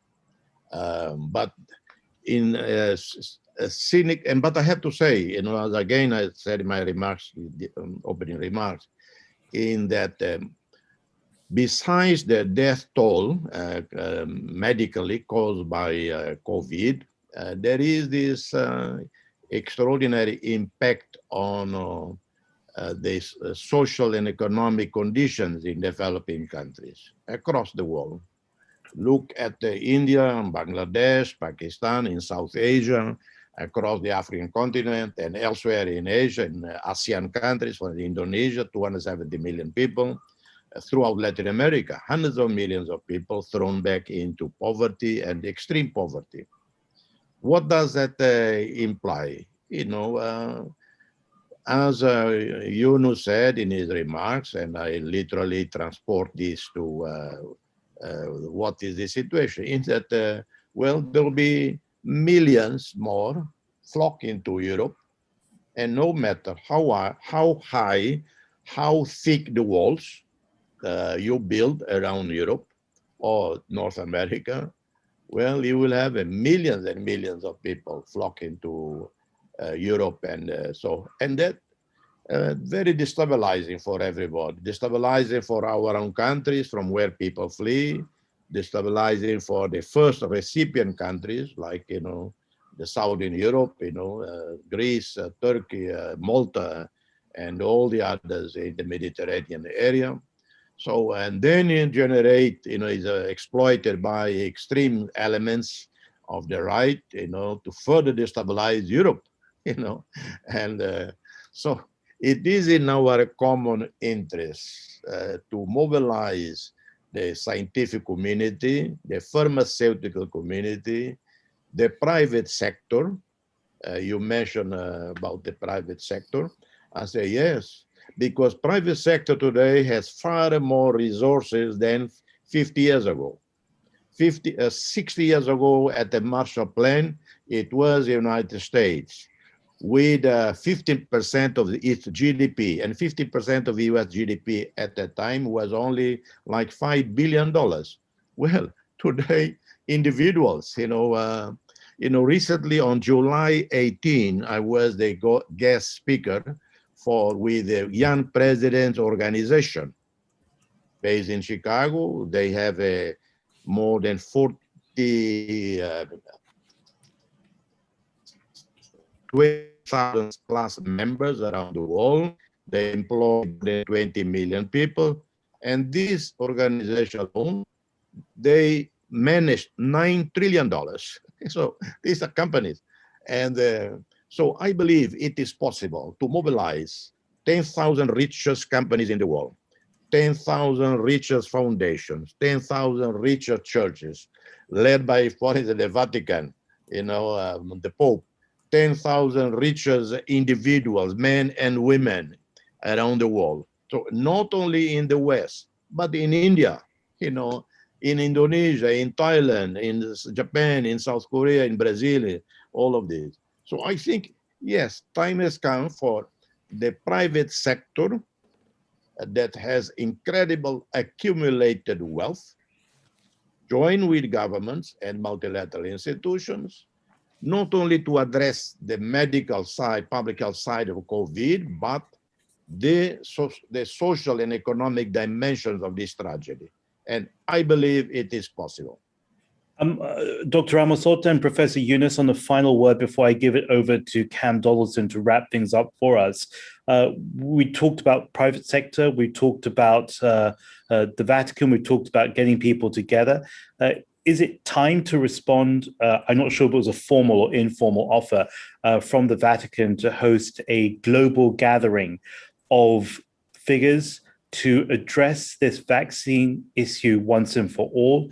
We know that such is the impact of Vatican City and of the Pope at the center of that, that many people will have to respond and will want to respond to that level of invitation. A consultation is always good. I mean, it's if it is Pope convening it, is a tremendous amount of religious implications. That followers of the religion will follow that. If the right messaging is done, this will be a tremendous help. But Pope shouldn't be the only one convening. There are other religious leaders, other thought leaders, other moral leaders. They can do the same on moral ground. And it's always the power of the people, what they feel, what they want. And this is one issue. We're not involving this. We're saying that simply they cannot afford, sorry, we cannot give them the vaccine. Otherwise, we'll love to give it to them. Very simple kind of explanations that they cannot produce it because they don't have the capacity to do that. And it's dismissed at that point. It's nothing is being pushed beyond that, that the vaccines can be produced all over the world, given the withdrawal of the patent right. And you'll see new companies will come up with the new equipments and so on, because everybody sees the need for this, and the governments will come back with supporting them, the local production, because they're sick of waiting for others to give them the vaccines. Bangladesh cannot get the vaccines from India, although they signed the agreement with the Serum Institute, and they failed because India stopped their export for any country. So our supply is done. So we are running around to find the supply from China, from Russia, and very small quantity, not enough for our need. So everybody will love to have their possibility of controlling or influencing the production in their own country, supporting the production capacity to improve, and so on and so forth. Dr. Ramosota and Professor Yunus, thank you very much for being with us. I think we have a lot there to work on already, that this is not the end. These social business days, I mean, this is the way Professor Yunus does it. He reels you in, and then you can never find a way out again. You feel captivated and you feel part of a family. So we thank you both so much for lending and gifting us your moral stewardship at a really, really important time for all of us on the planet, and really encouraging us to go forward, to really push and to understand that whether it be in an individual capacity or even deeper, there is a role and opportunity for each one of us to play right now, not in the future, right now. And Enzo, I think what we're going to do is get back and work with you and to follow up on the proposal that you very kindly conveyed today. And there seems to be some encouraging signs towards that. Thank you very much to Enzo Curcio for that. I know, Cam Donaldson, I haven't given you as much time as we were hoping to, but we're very touched that you can be with us. Many of us in the social business family know him, and in the Yunus family. Dr. Cam Donaldson is the Yunus Chair and Distinguished Professor for Health Economics. Professor, could you just wind up and link the thoughts for us so that we walk away with some sense of the content that we've been getting today? Yeah, I can certainly try, and it's such a privilege to be part of such an amazing panel. The contributions have been superb. I mean, I'm just going to offer an economics perspective on this, because every now and then Professor Yunus pops into our academic meetings, which take place in parallel to things like Social Business Day, and he sets as a challenge. And a challenge he set during the Summer of Purpose last year was about the vaccine. And he said, economics seems to be getting in the way here, but is there an economic solution to this? And to me, I think that's very much what's been articulated here today, which is that part of the problem is I think we're stuck in a world where we're focused on, if we look at the economic world in very simplistic terms, we're focused on demand side solutions. So even the World Health Organization is saying that we should allocate vaccines on some proportional model in the sense of the number of cases that exist at any particular time in particular countries. But as with that and other academic models that have been proposed, all that is going to do is just try and shift resources or shift vaccines around the world, which will still mean sacrifice and delay. And it's something that it seems the global north is not willing to buy into. And indeed, it adds the global north to these demand side problems by vaccine nationalism and the hoarding of vaccines with respect to, the UK, for example, having vaccines contracted for that are way more than our population would ever require.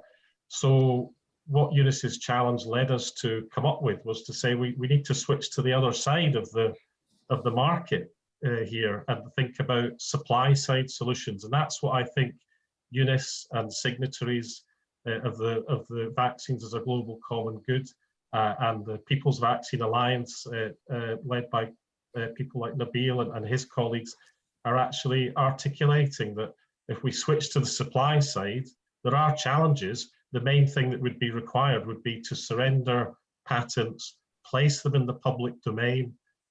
Any reasonable research and development costs could be met and indeed have already been subsidized by public funding and governments already. But the key thing is that would do is to unleash the capacity for generic production in those parts of the world where the vaccine is most needed. So that supply side solution, I think, is the key here. We have the administrative structures, we have Gavi, we have COVAX, etc. And I think even the pharmaceutical industry would benefit from this as we get back to operating in a post-COVID world. And any back of the envelope cost benefit analysis has shown that the social benefits of this vastly outweigh any costs that would be involved in transitioning to that supply side focus. I think Marina summed it up going back to her initial presentation where she showed that for other diseases, we have demonstrated we can do this.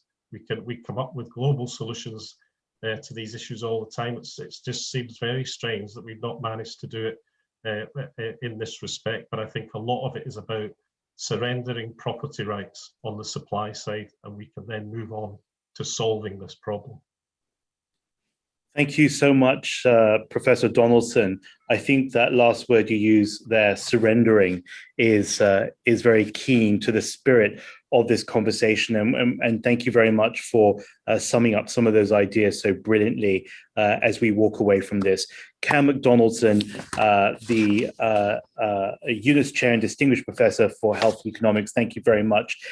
And to all of our friends, to Lamia Morshed, who has been rallying all of us for well over a year and for years as well in different areas of work through all the exceptional circumstances that you've had to navigate this year. Thank you for that. Also in particular to Marina Mahathir for joining us during the midst of a lockdown in Kuala Lumpur. We send all of our best wishes to people in Kuala Lumpur and also to people across Malaysia at this time. To Nabil Ahmed for being so brilliant in your work at the People's Vaccine Alliance and more broadly at Oxfam and with UNAIDS and with so many other partners and individuals that we couldn't possibly even recall them at this very moment. And to Enzo Curcio for always coming up with the innovative ideas that help propel us forward, including, as you mentioned, their suggestion from the Vatican to convene a global conference of people to make COVID-19 vaccines truly a common good. And thank you also to Sharon Stone for pulling together the different crises of this modern era and showing how each of them link into the other, so that we don't walk away thinking that we can just learn to live with COVID, but we learn to push it out of the door and not make it welcome in our own homes. On that thought, AIDS has been a game changer for us. It's contributed so much to the science and understanding and how we work with community in this crisis. This crisis lent so much on the work of the people who have died, the more than 30 million people who've given their lives in the struggle against HIV and AIDS. And I think the best way to honor them and the people living positively today is to make every single life count. Those mRNA vaccines did not come up in the last year alone. They lean on the back of millions of people who could not live today, and they lean on the work of decades of work in science and public health research. And we thank you very much to Dr. Jose Ramasota and to Professor Mohammed Yunus for jointly leading us today and for giving us new understanding as we try and find a good way forward. Thank you very much. Thank you very much, James. That was quite an insightful session and arguably one of the best ones we had in this entire Social Business Day conference. With that vote of thanks and another heartfelt thanks from the Yunus Center to all our participants and speakers, we would like to move on to our next plenary session. In fact, it's a keynote session. And for that, I would request Mr. Shazib to come and join us and take us through. Shazib, are you there? Yep. All right. Thank you so much, Shihab. Thanks, everyone. Hi, everyone. My name is Shazib Muhammad Khairul Islam, and I work as the Managing Director at YY Ventures and Impact Hub Dhaka, and I'll be your MC for the next few hours. Let us start this part of Social Business Day 2021 with a particular focus on co-working and community spaces. To begin with, we will have a friend joining us from the ground to give us an idea of Impact Hub in Dhaka, a social business offering community space, programs, and a range of networking opportunities to social entrepreneurs here. May I welcome Lamia Hafiz, Community Lead at Impact Hub Dhaka. Lamia is a former Bangladesh women's national basketball team player and the go-to person at Impact Hub Dhaka. Over to you, Lamia. Thank you so much, Shajib. Hi, my name is Lamia Hafiz, and I'm very happy to be here. Impact Hub Dhaka is a wholly owned subsidiary of YY Ventures, a social business company that finds, incubates, and invests in early stage social businesses. We launched this space that you can see behind me as a community space in March 2020. And guess what? In 8 days, our country went into a lockdown. For the next 6 months, we could not come back to offices and we could not host our community of entrepreneurs and makers. But we tried to utilize the space by setting up a maker lab, producing face masks, face shields, and other things, amongst other things. Our space is currently offering 7 private offices where 7 social businesses and impact enterprises are working, and we host about 20 members. We've designed ourselves as a non-profit, non-dividend company, and we're a social business, and I'm very happy to report to you from Impact Hub Dhaka space today. Let us have a look at a video through which you can see how we're building our social business.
Whenever possible, I invite you all to drop in and check out our space. And if you're a foreigner traveling in Bangladesh, when possible, Impact Hub Dhaka is your office. Come join us as we envision to create a Bangladesh where everyone thrives. Thank you so much, Shajib.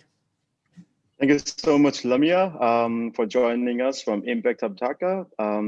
Guests and friends, Impact Hub Dhaka is part of the Global Impact Hub Network, and we are designed as a social business. And as Lamia said, I would echo with her, it's your space. Whenever you are willing to work, you need a space, drop in, drop by, we are happy to help. Now let's move on to the next segment, which is our keynote speech for the day. I'm super happy to welcome Gabriela Gendel, Executive Director at Impact Hub Network, as our keynote speaker to speak on the topic, No Going Back, what do the future of our community and co-working spaces look like? Gabriela is an experienced leader of innovative global organizations, organizational and personal development consultant, and experiential learning designer. And I'm so happy to call Gabriela and the whole Impact Hub Network a friend of the social business movement. Welcome, Gabriela. Over to you. Hello, everybody. We definitely feel we are ourselves a part of the Yunus family. So also happy to be here and share these insights. And also, hello, Professor Yunus. I see you here. Nice to meet you again in the next week. It seems we're keeping connected over the weeks. And also belated happy birthday. I know that we have said happy birthday on the social media channels, but let me also take this moment to say it one more time. In my culture, happy birthday is well received at any time throughout the year. So here it is. The way you've heard from Lamia about Impact Hub Dhaka, and we're really proud to have Impact Hub Dhaka as part of our network, there are similar spaces and communities that we have around the world in over 100 locations and now over 60 countries, including in developed economies, in emerging economies, and in fragile economies, with that basically being one of the most replicated social businesses ourselves around the world. And proudly being so as part of the Yunus family and as part of the ideology of social business as a force for the transformation in our societies that we hope to see and we must see in this decade of action. As the title of the session says, there's no going back. More of us are needed that are looking at things differently, that are taking an innovative approach and that are putting ourselves in the game for enterprising and for changing things to be more inclusive and more sustainable than what they are today. As you guys asked on what we learned from around the world on what the future of community and co-working spaces is about, I'd say there are 4 questions that first need to be asked before we answer that question. And the first 4 questions are questions of mindset, basically, to understand where the future will go, right? So one first question would be, do you believe we are in a post-pandemic world or going there, or actually in a pre-pandemic world, right? And that is a significant mindset shift, depending on what you choose between the two of them. And as you heard on the panel before, we are not above this pandemic. On the contrary, we are still dealing with it. Many of us are still deeply suffering. And whilst in some parts of the world we might be post-pandemic, until we resolve it everywhere, we will not be safe anywhere in the world. Even with this pandemic being addressed, there will be other pandemics. And I think what this pandemic has showed is that our priority for health and emergency services and the ability to react fast and together can deeply be improved than what we see in the world scene right now. So the power of community is pretty essential to get us to respond very differently, both to this pandemic and hopefully to future similar situations. The second question is, with this pandemic maybe getting under control, do we focus on reconnection to economic growth into the old ways, or do we choose something different? And we choose to define ourselves in a different economic paradigm. That obviously has an entrepreneurship and innovation component at the heart of it as a question. And of course, communities and co-working spaces are a nest for that entrepreneurship and innovation potential that has an economic positive impact, but maybe with a more sustainable and more inclusive angle than what we've seen before. And the third question is, what do we choose now? Do we fight for social inclusion? Do we fight for climate change? Oftentimes these questions come with an opposition to each other, but in reality, we can't choose between anymore. We need to fight for both. And we need to fight for both together with a more sustainable economic paradigm. So there's also a big trend around new governance structures, prioritizing new outcomes and measuring different outcomes, and basically showing that at the intersection of social inclusion, climate change, and entrepreneurial development, there are solutions that are the better solutions for the future we want to see. So with these big questions in mind, that's how I would frame the future of community and the future of co-working spaces, because the way we see community in answering these questions is it will become the unit of change. The level of change we need now is not individuals anymore. We need communities to stand together, and with all the individuals in them, take a different route, take a different paradigm, become entrepreneurial, drive innovation, and drive collective innovation for significant impact at scale. So in a way, community becomes more important now as the unit of change, way beyond the individual alone. We know that individuals can make a difference, and they actually have a massive impact on the world. But oftentimes, sometimes this is too much of an individualistic agenda rather than a collective benefit, right? So we need to learn how to enterprise in communities and have that collective at the heart of our work. And the co-working spaces, the way we see them together with these big questions about the future of the world, these are, let's imagine, the town halls for that change to happen, right? So the place where innovators and change makers can meet, can learn, can connect, can thrive in creating solutions and support each other in improving these solutions, and very importantly, connect to scale these solutions beyond just one local community to many other communities out there in the world. So the power of community and the power of co-working spaces, when held in that mindset of transformation, is pretty essential.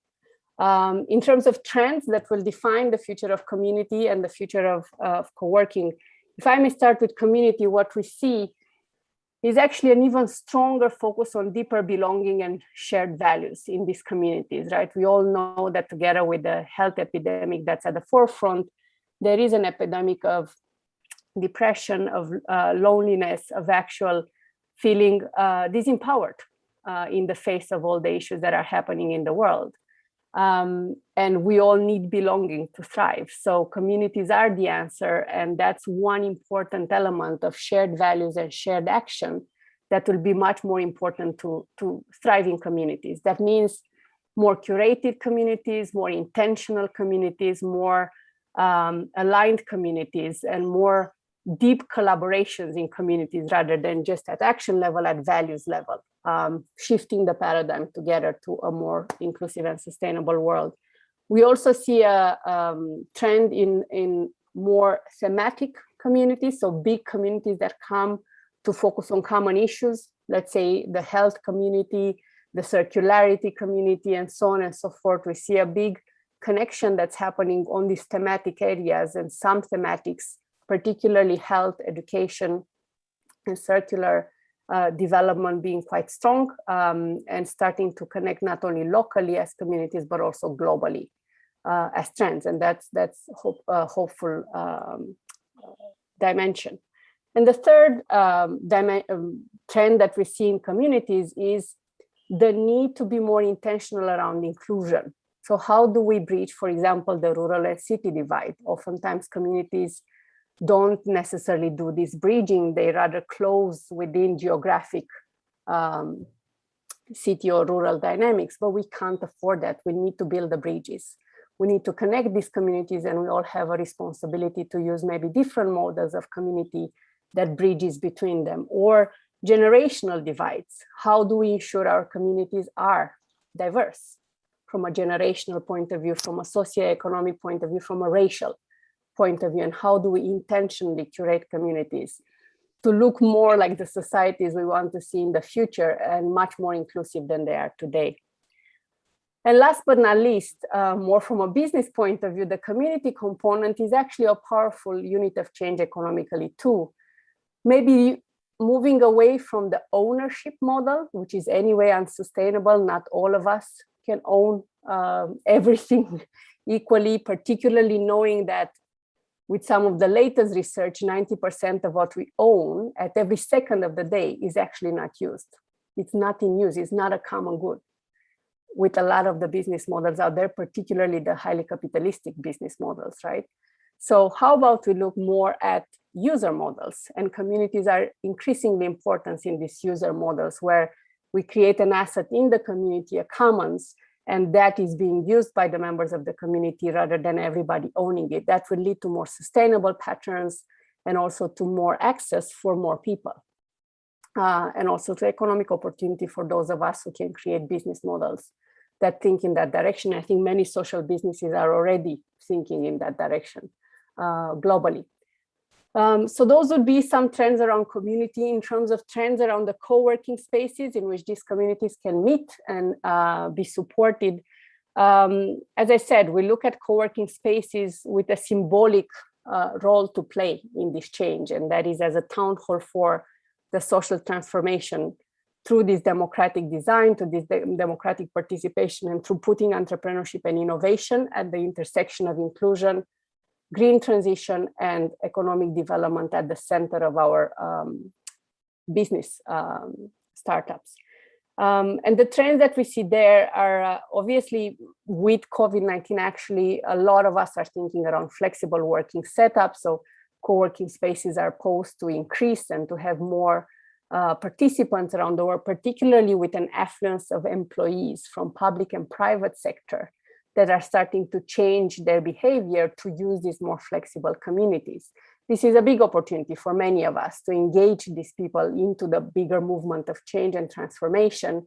They bring a lot of skills, they bring a lot of expertise, and they are oftentimes not aware of the bigger transformation that we could be doing and the alternative social business models that are there to the current business or public approaches. So it's a big opportunity, it's a trend. We need to open up to them, but obviously we also need to translate and to be able to build the bridges with this new target group. A second big trend in co-working spaces is the focus on health and well-being. As I said earlier, health is anyway a major trend, both in terms of the need out there in the world right now, and also in terms of entrepreneurship and innovation. But we need to create spaces where health becomes a concern at the center of everything. The health of individuals, the health of communities, the health of the way that we operate within our spaces and beyond our spaces. So we see big trends on how spaces will shift to create much more well-being and health patterns for all of us. We also see a trend of digitalization. And I know that I think by now we are all zoomed up in our various engagements online, but this is here to stay to some extent, maybe not so much as right now when we are in lockdown in many parts of the world, but a blended hybrid offering is very likely to stay. And there is a benefit in that because we have a bigger connection with other international communities and may hear about new ideas, can connect better, and can also go beyond those who can access the physical space to those who can access the virtual space in a co-working type of logic. So we're also developing a lot of technology around that.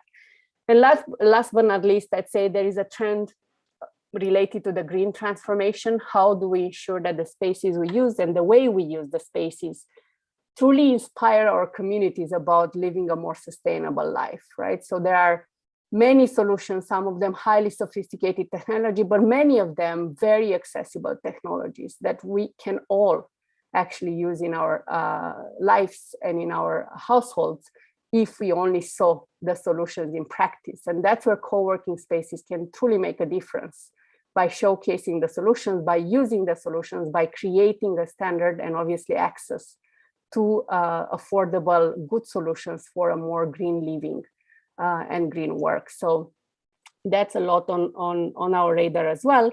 And last but not least, as I would say, for co-working spaces of the future to be a true town hall for change, we also need to look at our governance. Who is actually owning these spaces, contributing to these spaces, and participating in the future of these spaces? So can we see our communities not just as consumers and as users of the spaces, but actually as co-creators of the spaces? This is important because we would be setting a different standard and different understanding around how business should engage stakeholders in their governance and not just in their products and their services. So that's somewhere else where we can make a difference in the co-working movement.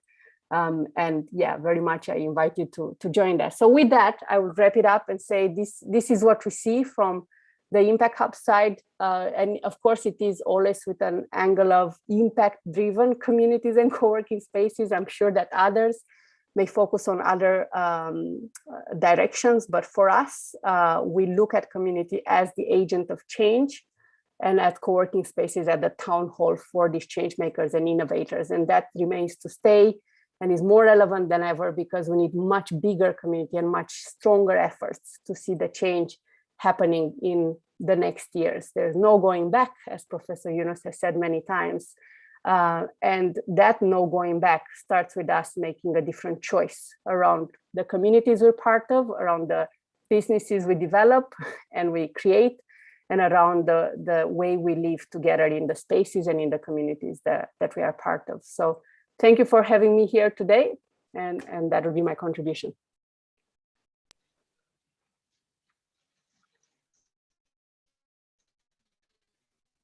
Thank you so much, Gabriela. Thanks so much for the entire community of Impact Hub and social business. Ladies and gentlemen, we will now take a 1-minute break for a small transition.